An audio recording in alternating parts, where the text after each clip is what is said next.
ಇನ್ನು ಸುರೇಶ್ ಗುರೂಜಿ ಅವರೇ, ನಿಮ್ಮ ಪ್ರಕಾರ ಇವತ್ತಿನ ಚಂದ್ರಗ್ರಹಣ ಹೀಗೆ ನಾನು ವ್ಯಾಖ್ಯಾನ ಮಾಡ್ತೀನಿ ಅನ್ನೋದಾದ್ರೆ, ಚಂದ್ರಗ್ರಹಣ ಇವತ್ತು ಸ್ಪೆಷಲ್ ಡೇ. ಇವತ್ತು ಸ್ಪೆಷಲ್ ಡೇ ಏನಂದರೆ ಇವತ್ತು ರಾಹು ಜಯಂತಿ ಬೇರೆ. ಇವತ್ತು ಟುಡೇಸ್ ರಾಹು ಜಯಂತಿ. ಅರ್ಧಕಾಯ ಮಹಾವೀರ್ಯಂ ಚಂದ್ರಾದಿತ್ಯಮರ್ದನಂ ಸಿಂಹಕ ಗರ್ಭಸಂಭೂತಂ ತಾಮ್ ರಾಹು ಪ್ರಣಮಾಮ್ಯಂ ಅಂಥೇಳಿ ರಾಹುಗೆ ನಮಸ್ಕಾರವನ್ನು ಮಾಡ್ತಾ, ರಾಹುವನ್ನು ಪ್ರಾರ್ಥನೆ ಮಾಡ್ತಾ ಕಾರ್ಯಕ್ರಮವನ್ನು ಆರಂಭ ಮಾಡೋಣ. ಗ್ರಹಣ ಅಂದ್ಕೂಡಲೇ ಒಳಿತು ಮತ್ತು ಕೆಡುಕುವಿನ ಸಮ್ಮಿಶ್ರಣ ಅಂತ ಕರೀತೀವಿ. ಸಾಧಕರಿಗೆ ಯೋಗ ಸಿದ್ಧ ಆಗ್ತದೆ. ಕೆಲವು ರಾಶಿಗಳಲ್ಲಿ 12 ರಾಶಿಗಳಲ್ಲಿ ಕೆಲವು ರಾಶಿಗಳಿಗೆ ಶುಭ ಆಗ್ತದೆ. ಇನ್ನು ಉಳಿದ ರಾಶಿಗಳಿಗೆ ಎಚ್ಚರಿಕೆ ಗಂಟೆಯನ್ನು ಕೊಡ್ತದೆ ಅಂತಕ್ಕಂಥದ್ದು. ಆಗಲೇಬೇಕು ಅಂತೇನಿಲ್ಲ, ಎಚ್ಚರಿಕೆ ಗಂಟೆಯನ್ನು ಕೊಡ್ತಕ್ಕ ಕೆಲವು ರಾಶಿಯವರಿಗೆ ಹೇಳ್ತಾ ಹೋಗೋಣ. ಯಾವ ರಾಶಿಯವರಿಗೆ ಆ ರಾಶಿಯವರಿಗೆ ಎಚ್ಚರಿಕೆ ಗಂಟೆ ಕೊಡುತ್ತೆ. ಕೆಲವು ರಾಶಿಯವರಿಗೆ ಇರ್ತಕ್ಕಂಥ ಎಲ್ಲ ಸಂಕಷ್ಟಗಳನ್ನು ಕಳೆದೋಗ್ತಕ್ಕಂಥ ಒಂದು ಸ್ಥಿತಿ ಅದು ಗ್ರಹಣ ಅಂತಕ್ಕಂಥದ್ದು. ಒಳ್ಳೆಯದು. ನಮ್ಮ ಭವಿಷ್ಯ ಕೇಳುವಾಗ ನಾವು ಹೇಳ್ತೀವಿ, ಈ ಗ್ರಹಣ ಕಳೆದ್ರೆ ನಿಮ್ಗೆ ಒಳ್ಳೇದಾಗ್ಬಿಡುತ್ತೆ ಅಂತ ಹೇಳಿರ್ತೀವಿ.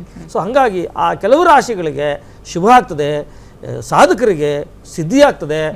ಇನ್ನು ಕೆಲವು ರಾಶಿಯೊಳಗೆ ಎಚ್ಚರಿಕೆ ಗಂಟೆಯನ್ನು ಕೊಡ್ತಕ್ಕಂಥದ್ದೇ ಈ ಗ್ರಹಣದ್ದು. ನೀವು ತೋರಿಸ್ತಾ ಇದ್ದೀರಿ ಖಗ್ರಾಸ ಗ್ರಹಣ ಅಂತ ತೋರಿಸ್ತಿದ್ದೀರಿ. ಎಲ್ರಿಗೂ ಅದು ಅನಿಸ್ಬೋದು, ಏನು ಖಗ್ರಾಸ ಗ್ರಹಣ ಅಂದರೆ. ಖಗ್ರಾಸ ಅಂತಕ್ಕಂಥದ್ದು ಪೂರ್ಣ ಅಂತ ಅಂದರೆ ಸ್ಪರ್ಶವೂ ಕಂಡು ಮೋಕ್ಷವೂ ಕಾಣಿಸಿದ್ರೆ ಅದನ್ನು ಪೂರ್ಣ ಕಾಣೋದನ್ನು ಖಗ್ರಾಸ ಅಂತ ಕರಿತೀವಿ. ಅಂದರೆ ಕೆಲವು ಗ್ರಹಣಗಳಲ್ಲಿ 3 ಥರ ಗ್ರಹಣ. ಕೆಲವು ಸಮಯದಲ್ಲಿ ಸ್ಪರ್ಶ ಮಾತ್ರ ಕಾಣುತ್ತೆ, ಮೋಕ್ಷ ಕಾಣಿಸಲ್ಲ. ಕೆಲವು ಟೈಮಲ್ಲಿ ಸ್ಪರ್ಶ ಗೊತ್ತಾಗಲ್ಲ, ಮೋಕ್ಷ ಮಾತ್ರ ಕಾಣುತ್ತೆ. ಬಟ್ ಈ ಖಗ್ರಾಸ ಗ್ರಹಣದಲ್ಲಿ ಅಥವಾ ಪೂರ್ಣ ಗ್ರಹಣದಲ್ಲಿ ಪೂರ್ಣವೂ ಕಾಣೋದ್ರಿಂದ ಅದರ ಪೂರ್ಣ ಉಪಯೋಗವನ್ನು ನಾವು ಪಡಿಸ್ಕೊಂಡ್ರೆ ನಾವೇ ಪುಣ್ಯವಂತರು ಅಂತ ನಾವು ಹೇಳ್ಬೋದು. ಓಕೆ ಇವತ್ತು ನಾವು ಅದಕ್ಕೆ ಸಾಕ್ಷಿ ಆಗ್ತಾ ಇದ್ದೀವಿ. ಪೂರ್ಣವಾದ ಗ್ರಹಣವನ್ನ ಅಂದ್ರೆ ಅದು ಆರಂಭ ಆಗೋದನ್ನು ನೋಡ್ತೀವಿ, ಮಧ್ಯಕಾಲವನ್ನ ನೋಡ್ತೀವಿ, ಮೋಕ್ಷ ಆಗೋದನ್ನು ಕೂಡ ನೋಡ್ತೀವಿ. ಓಕೆ, ಈ ಗ್ರಹಣವನ್ನ ನೀವು ಈ ರೀತಿಯಾಗಿ ವ್ಯಾಖ್ಯಾನ ಮಾಡಿದ್ರಿ. ನಂದು ಇನ್ನೊಂದು ಬಹಳ ಪ್ರಮುಖವಾದ ಪ್ರಶ್ನೆ. ನಾನು ಆರಂಭದಲ್ಲೇ ಹೇಳಿದೆ, ಗ್ರಹಣ ಅಂದ ತಕ್ಷಣ ಬರೀ ಗ್ರಹಚಾರ, ಕೆಟ್ಟದ್ದು, ಅಶುಭ ಅನ್ನುವಂಥದ್ದಲ್ಲ. ಸಿದ್ಧಿಸ್ಕೊಳ್ಳೋಕೆ ಈಗಿನ ಲೈನ್ಸ್ ತಗೊಳ್ಳೋದಾದ್ರೆ ಮ್ಯಾನಿಫೆಸ್ಟೇಷನ್ ಮಾಡ್ಕೊಳ್ಳೋಕೆ ಕೆಲವೊಂದು ಮಂತ್ರಗಳನ್ನು ಹೇಳ್ಕೊಂಡು ನಾವು ಅದನ್ನ ಪಡೆದುಕೊಳ್ಳೋಕೆ ಸೂಕ್ತ ಕಾಲ ಅಂತ. ಸೊ ಇದಕ್ಕೆ ಏನು ಹೇಳ್ತೀರಿ? ಹೌದಾ, ಗ್ರಹಣ ಟೈಮಲ್ಲಿ ನಾನು ಪೂಜೆ ಪುನಸ್ಕಾರ ಮಾಡಬೇಕಾ, ಅಥವಾ ನಾನು ಏನಾದರೂ ಕೆಲಸ ಮಾಡಬೇಕು ಅನ್ನೋದಕ್ಕೆ ಸಂಬಂಧಪಟ್ಟಂತೆ ಹೋಮ್ವರ್ಕ್ ಮಾಡಬೇಕಾ, ಅಥವಾ ರಾತ್ರಿ ಆಗಿರುತ್ತಲ್ಲ ಮಲ್ಕೋಬೇಕು? ವಿಚಾರ ತಿಳ್ಕೊಳ್ಬೇಕಾಗ್ತದೆ.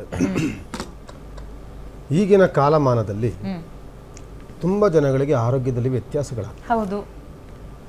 ಈಗ ನೆಗಡಿ, ಶೀತ, ಕೆಮ್ಮು ಯಾವುದೇ ಹಾಸ್ಪಿಟ್ಲ್ಗಳಿಗೆ ಹೋದರೆ ತುಂಬ ಜನ ಕಾಯಿಲೆಗಳಿಂದ ಬಳಲ್ತಾ ಇರ್ತಾರೆ. ಈ ನೆಗಡಿ, ಕೆಮ್ಮು, ಶೀತ, ಜ್ವರ ಇದೆಯಲ್ಲ, ಇದಕ್ಕೆ ನಮ್ಮ ಜ್ಯೋತಿಷ್ಯದಲ್ಲಿ ಏನು ಹೇಳ್ತೀವಿ ಅಂದರೆ ಚಂದ್ರನ ದೋಷಗಳು ಅಂತ ಹೇಳ್ತೀವಿ. ಅಂದರೆ ಚಂದ್ರ ಅನ್ನುವಂಥದ್ದು ಒಬ್ಬ ಕೂಲ್ ಅಂತಂದರೆ ಒಂದು ಏನಂತೀವಿ ಅದಕ್ಕೆ, ಆ ರೀತಿಯಾದಂಥ ಅಂದರೆ ಕೂಲಕ್ಕೆ ಸಂಬಂಧಪಟ್ಟ ಶಾಂತವಾದ ಮನಸ್ಸು, ಚಂಚಲ ಜೊತೆ ಮನೋಕಾರಕ ಅಂತ ಹೇಳ್ತಿರ್ತೀವಿ. ಮನಸ್ಸಿನ ಮೇಲೆ ಪ್ರಭಾವ ಎಂಬಿರುವಂಥವನು ಚಂದ್ರಗ್ರಹ. ಈ ಆರೋಗ್ಯದ ವ್ಯತ್ಯಾಸಗಳ ಜೊತೆಯಲ್ಲಿ ಆಗಾಗಲೇ ತುಂಬ ಹಾಸ್ಪಿಟ್ಲ್ಗಳಿಗೆ ಅಡ್ಮಿಂಟ್ ಆಗುವಂಥ ಸ್ಥಿತಿಯಲ್ಲಿ ಇರ್ತಾರೆ.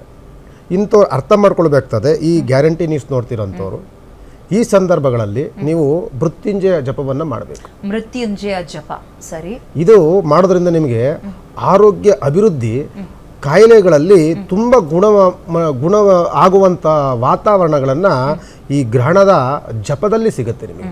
ಮತ್ತೆ ಇದನ್ನು ಮಾಡಬೇಕು ಅಂದರೆ ಮತ್ತೆ ನಿಮ್ಮೊಂದು ಗ್ರಹಣ ಕಾಯಬೇಕಾಗ್ತದೆ.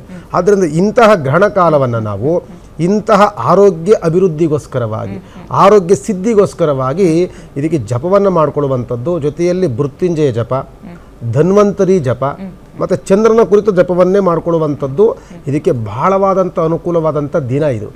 ಮಾಡಬೇಕಾದ್ರೆ ಗುರುಗಳು ಅದಕ್ಕೇನಾದರೂ ಕ್ರಮ ಮಾಡ್ಕೊಳ್ಬೇಕಾ, ಅದಕ್ಕೇನಾದರೂ ಪದ್ಧತಿಗಳಿದೆಯಾ ಅಂತ ಪ್ರಶ್ನೆ ಬಂದಾಗ, ಖಂಡಿತವಾಗಿ ಒಂದು ದೈವತ ಆರಾಧನೆ ಅಂತ ಆದಾಗ ನಾವು ಮೊದಲು ನಾವು ಶುಭ್ರವಾಗಬೇಕು, ನಾವು ಶುದ್ಧಿ ಆಗಬೇಕು ಅಂತಂದರೆ ಸ್ನಾನವನ್ನು ಮಾಡಿಕೊಂಡು ಅನಂತರದಲ್ಲಿ ಒಂದು ಮಂಟಪ, ಯಾವುದೋ ಒಂದು ಪೀಠವನ್ನು ಅಲಂಕರಿಸಿ ಪೀಠದಲ್ಲಿ ಕೂತ್ಕೊಂಡು ಈ ಗ್ರಹಣ ಆರಂಭದಿಂದ ಗ್ರಹಣದ ಅಂತ್ಯದವರೆಗೂ ಸಹ ನೀವು ಓಂ ನಮಃ ಶಿವಾಯ ಹೇಳಿ ಸಾಕು. ತ್ರಯಂಬಕಂ ಯಜಾಮಹೇ ಸುಗಂಧಿಂ ಪುಷ್ಟಿವರ್ಧನ ಮಂತ್ರ ಬರುತ್ತೆ. ಅದಾಗಲಿಲ್ಲ ಅಂದರೆ ನಮಸ್ತೇಸ್ತು ಭಗವಾನ್ ವಿಶ್ವೇಶ್ವರಾಯ ಮಹಾದೇವಾಯ ತ್ರಯಂಬಕಾಯ ತ್ರಿಪುರಾಂತಕಾಯ ತ್ರಿಕಾಗ್ನಿ ಕಾಲಾಯ ಕಾಲಾನಿರುದ್ರಾಯ ನೀಲಕಂಠಾಯ ಯಾವುದು ಗೊತ್ತಲ್ಲ ಅಂದರೆ ಓಂ ನಮಃ ಶಿವಾಯ ಇದನ್ನ ಹೇಳಿ. ಇದನ್ನು ಓಂ ನಮಃ ಶಿವಾಯ ಯಾಕೆ ಅಂತ ತಿಳ್ಕೊಳ್ಬೇಕಾಗ್ತದೆ. ಚಂದ್ರ ಇದಲ್ಲ, ಚಂದ್ರನ ಅಧಿದೇವರು ಯಾರು ಅಂತ ಬರುತ್ತದೆ. ಒಂದು ಗ್ರಹ ಪ್ರತಿಯೊಂದು ರಾಶಿಗಳಿಗೂ ದೇವರು, ಅಧಿದೇವರು, ಪ್ರತ್ಯಧಿದೇವರು ಅಂತ ಬರ್ತಾರೆ. ಈ ಚಂದ್ರನಿಗೆ ಅಧಿದೇವರು ಯಾರು ಅಂತಂದರೆ ಪರಮೇಶ್ವರ, ಶಿವ. ಅದಕ್ಕೆ ಗ್ರಹಣ ಕಾಲದಲ್ಲಿ ಶಿವನಿಗೆ ಜಾಸ್ತಿ ಉಪಾಸನೆಗಳಾಗುತ್ತೆ.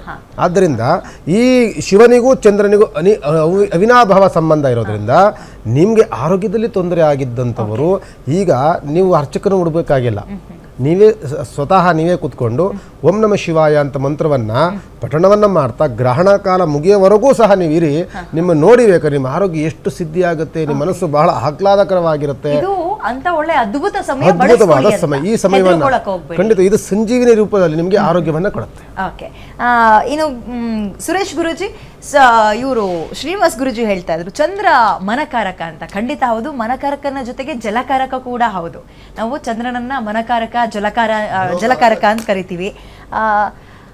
ಹೀಗಿರುವಾಗ ನಿಸರ್ಗದಲ್ಲಿ ಏನಾದರೂ ವಿಕೋಪಗಳ ಆಗತ್ತಾ ಅನ್ನುವಂಥದ್ದು ಬಹಳ ಸಹಜವಾಗಿ ಕಾಡುವಂತಹ ಪ್ರಶ್ನೆ. ಅದರಲ್ಲೂ ಬಹಳ ಸುದೀರ್ಘ ಗ್ರಹಣಕ್ಕೆ ನಾವೆಲ್ಲರೂ ಸಾಕ್ಷಿ ಆಗ್ತಾ ಇದ್ದೀವಿ. ಏನು ಹೇಳ್ತೀರಿ? ಜಲಕಾರಕ ಅಂದಾಗ ಪ್ರವಾಹಗಳು ಅಥವಾ ಮಳೆ ಬರ್ದಲೇ ಇರೋದು, ಈ ರೀತಿ ಸಮಸ್ಯೆಗಳನ್ನು ಎದುರಿಸಬಹುದಾ? ಚಂದ್ರನನ್ನ ಸರ್ವ ವೃಕ್ಷಕ್ಕೆ ದೊರೆತಾನು ಅಂತ ಕರೀತಾರೆ. ಸರ್ವ ವೃಕ್ಷಗಳಿಗೆಲ್ಲ ಅವನೇ ಕಾರಣ ಅಂತ. ಧಾನ್ಯಗಳಿಗೂ ಸರ್ವ ಜಗತ್ತಿನಲ್ಲಿರ್ತಕ್ಕಂಥ ಸಸ್ಯಗೆಲ್ಲ, ಸಸ್ಯಕಾಶಿಗೆಲ್ಲ ಅವನೇ ದೊಡ್ಡವನು ಅಂತ ಈಸ್ ಅ ರೂಲ್ ಅಂತ ಕರೀತಾರೆ. ಸೂರ್ಯನನ್ನ ಆತ್ಮಕಾರಕ ಅಂತ ಕರೆದರೆ ಚಂದ್ರನನ್ನ ದೇಹ ರಕ್ಷಕ ಅಂತ ಕರಿತೀವಿ. ಈ ಸಮಾಜದಲ್ಲಿ, ಸೊಸೈಟಿಲಿ, ಭೂಮಂಡಲದಲ್ಲಿರ್ತಕ್ಕಂಥ ಎಲ್ಲ ಸಸ್ಯ ಜೀವರಾಶಿಗೆ ದೇಹಕ್ಕೆ ಕಾರಕನಾದರೆ ಸಸ್ಯಗಳಿಗೆ ಅವನ ಕಾರಕ. ಜಲ ಅಂತ ನೀವೇ ಹೇಳಿದ್ರಿ. ಚಂದ್ರಗ್ರಹಣಕ್ಕೆ ಚಂದ್ರನಿಗೆ ತೊಂದರೆ ಉಂಟಾದಾಗ ಚಂದ್ರನಿಗೆಲ್ಲ ಆಗ್ತಕ್ಕಂಥ ವ್ಯತ್ಯಾಸದಿಂದ 6 ತಿಂಗಳ ಕಾಲ ಮಳೆ ಬೆಳೆಗಳಲ್ಲಿ ವ್ಯತ್ಯಾಸ ಆಗ್ತದೆ. ಮಳೆ ಅಂದ ಕೂಡಲೇ ಅದು ಜಲ ಆಗ್ತದೆ, ಬೆಳೆಯಲ್ಲಿ ವ್ಯತ್ಯಾಸ ಆಗ್ತದೆ.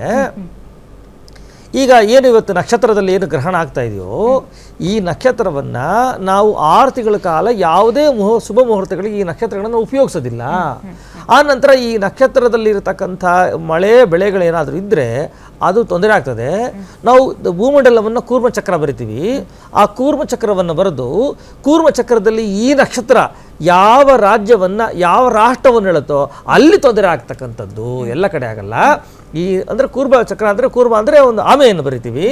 ಆಮೆಯನ್ನು ಬರೆದು ಇಡೀ ಭೂಮಂಡಲವನ್ನು ಒಂದೊಂದು ನಕ್ಷತ್ರಕ್ಕೂ 27 ನಕ್ಷತ್ರಕ್ಕೂ ಒಂದು ಸ್ಟೇಟು, ಒಂದು ರಾಜ್ಯ, ದೇಶ ಅಂತ ಬರಿತೀವಿ. ಈ ನಕ್ಷತ್ರ ಯಾವ ದೇಶವನ್ನು, ಯಾವ ರಾಜ್ಯವನ್ನು ಹೇಳುತ್ತೋ ಅಲ್ಲಿ ಸಸ್ಯಗಳಿಗೆ ತೊಂದರೆ ಆಗ್ತದೆ. ಅಲ್ಲಿರ್ತಕ್ಕಂಥ ಕೆಲವು ರಾಶಿಗಳಿಗೆ ಮಾನಸಿಕ ವ್ಯತ್ಯಾಸ ಆಗ್ತದೆ. ಆ ಗ್ರಹಣ ಅಂದರೆ ಬರೋದು ನಮಗೆ ನನ್ನ ಕಾರ್ಯಕ್ರಮದಲ್ಲಿ ಹೇಳುವಾಗ ಈ 4 ಪಾಯಿಂಟನ್ನು ಗ್ರಹಣದಲ್ಲಿ ಹೇಳಿರೋದು ಅಂತ ಧರ್ಮಸಿಂಧು. 1 ವ್ಯಾಧಿ, 2 ಪ್ರವಾಸ, 3 ರಾಜಭಯ, 4ನೇದು ಮೃತ್ಯುವಿನ ಬಾಯಿ ಅಂತ ಕರಿತೀವಿ. ಈ 4ಗಳನ್ನು ಆ ದೇಶ ರಾಜ್ಯದಲ್ಲಾಗುತ್ತೆ. ಚಂದ್ರನಿಂದ ನೀವು ಹೇಳಿದ ಹಾಗೆ ಮಳೆ ಬೆಳೆಗೆ ತೊಂದರೆ ಆಗ್ತದೆ, ಮಳೆ ಬೆಳೆಗೆ ವ್ಯತ್ಯಾಸ ಆಗ್ತಕ್ಕಂಥದ್ದು ಗ್ಯಾರಂಟಿ. ಆದರೆ ಇನ್ನು ಸ್ವಲ್ಪ ನಾವು ಸೊಗಸಾಗಿ ಹೇಳೋದಾದರೆ, ಈ ಭೃಗುರಂಧ ನಾಡಿಯಲ್ಲಿ ಚಂದ್ರಮಂಗಳ, ಈಗೇನು ಕೆಂಪು ಚಂದ್ರನ ತೋರಿಸ್ತಾ ಇದ್ದೀರೋ ಅದಕ್ಕೆ ಶಶಿಮಂಗಳ ಯೋಗ ಅಂತ ಕರಿತೀವಿ. ಅಂದರೆ ಮಂಗಳ ಅಲ್ಲ ಅವನು. ಆ ಕೆಂಪಿನ ಜೊತೆಯಲ್ಲಿ ಕೆಂಪು ಮತ್ತು ಬಿಳಿ ಇಬ್ಬರು ಸೇರಿದಾಗ ಅಲ್ಲಿ ಚಂದ್ರಮಂಗಳ ಅಂತ ಕರಿತೀವಿ. ಈ ಚಂದ್ರಮಂಗಳ ಅಂತಕ್ಕಂಥದ್ದು ಯಾರ ಜಾತಕದಲ್ಲಿ ಚಂದ್ರಮಂಗಳ ಒಟ್ಟಿಗೆ ಇರ್ತಾನೋ ಅವ್ರ ಮದುವೆ ಆಗ್ತಕ್ಕಂಥ ಗಂಡ ಹೆಂಡತಿ ಔಟ್ ಆಫ್ ಬ್ಲಡ್ ರಿಲೇಷನು ಅಂತ. ಅಂದರೆ ತನ್ನ ರಕ್ತ ಸಂಬಂಧ ಬಿಟ್ಟು ಆಚೆ ಮದುವೆ ಆಗ್ತಾರೆ ಅಂತ.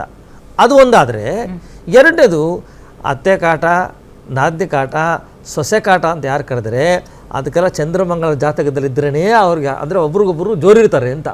ಅಮ್ಮ ಹಠ ಮಾಡೋದಾಗಲಿ, ಮಗಳು ಹಠ ಮಾಡೋದಾಗಲಿ, ಅತ್ತೆಗೂ ಸೊಸೆಗೆ ಏನಾದರೂ ಕಿರಿಕಿರಿದ್ರೆ ಅದೆಲ್ಲ ಸಂಸಾರದಲ್ಲಿರುತ್ತೆ. ಸ್ವಲ್ಪ ಜೋರಾಗಿರುತ್ತೆ ಅಂದರೆ ಚಂದ್ರಮಂಗಳ ಕಾರಣ. ಹಾಗಾಗಿ ಚಂದ್ರಮಂಗಳ ಅನ್ನುವಾಗ ನಾನು ಮನಸ್ಸಿಗೆ ಬಂದಿದ್ದೇನೆ. ಕೆಂಪು ಚಂದ್ರ ಕಂಡಾಗ ಹೀಗಾಗತ್ತಾ ಅಂದರೆ ಆಗಲ್ಲ, ಏನು ಆಗಲ್ಲ. ನೀವು ಮನಸ್ಸನ್ನು, ಯಾವುದೇ ಮನುಷ್ಯನಿಗೆ ಒಬ್ಬ ಮನಸ್ಸು ಯೋಗ್ಯ ಇದ್ದರೆ, ಚಂದ್ರ, ಈಗ ನನ್ನನ್ನು ಕೇಳ್ತೀನಿ, ಸರ್ ನಿಮ್ದು ಯಾವ ರಾಶಿ ಅಂದರೆ, ನಂದು ಜನ್ಮರಾಶಿ ಯಾವುದು ಅಂದರೆ, ನಾನು ಜನ್ಮಿಸಿದಾಗ ಚಂದ್ರನು ಯಾವ ನಕ್ಷತ್ರದಾಗಿರ್ತಾನೋ ಅದೇ ನನ್ನ ಜನ್ಮ ನಕ್ಷತ್ರ. ನಾನು ಹುಟ್ಟಿದಾಗ ಚಂದ್ರನು ಯಾವ ರಾಶಿಯಲ್ಲಿರ್ತಾನೋ ಅದೇ ನನ್ನ ಜನ್ಮರಾಶಿ. ನನ್ನ ಜನ್ಮರಾಶಿಗೂ ನನ್ನ ಜನ್ಮ ನಕ್ಷತ್ರಕ್ಕೂ ಅಧಿದೇವತೆ ಅವನೇ ಚಂದ್ರನೇ ಆಗಿರೋದ್ರಿಂದ ಚಂದ್ರನಿಗೆ ತೊಂದರೆ ಆದಾಗ ನನ್ನ ಜನ್ಮದಲ್ಲೂ ನನ್ನ ರಾಶಿಗೂ ತೊಂದರೆ ಆಗ್ತದೆ.